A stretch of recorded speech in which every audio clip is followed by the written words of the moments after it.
ప్రాణ త్యాగానికి కూడా సిద్ధమైన పార్టీ బహుజన్ సమాజ్ పార్టీ.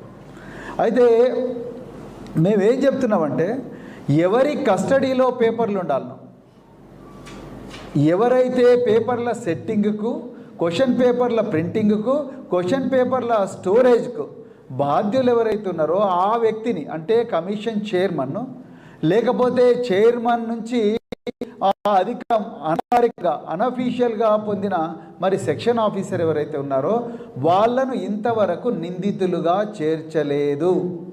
ఇవాళ తెలంగాణ ప్రభుత్వాన్ని, డీజీపీ గారిని, సిపి గారిని, అదేవిధంగా మరి ముఖ్యంగా ముఖ్యమంత్రి గారిని ఈ ప్రశ్న అడుగుతున్నా, ఎందుకు మీరు వాళ్ళను ఇంతవరకు నిందితులుగా చేర్చలేదు? క్లియర్గా మీ అనెక్సర్లో ఐటెం నెంబర్ 10లో చాలా క్లియర్గా రాస్తున్నది, స్టోరేజ్, ప్రింటింగ్కు, సెట్టింగ్కు అంతా కూడా చైర్మన్. మరి చైర్మన్ దగ్గర ఉండాల్సిన యూజర్ నేమో, పాస్వర్డ్ ఎవరి దగ్గరికి పోయినాయి, ఎందుకు పోయినాయి, ఎట్లా పోయినాయి? ఆయన చాబీ ఇస్తేనే ఎలా బయటకు వచ్చినాయి పేపర్లు. మరి ఎందుకు ఇచ్చిండు చైర్మన్?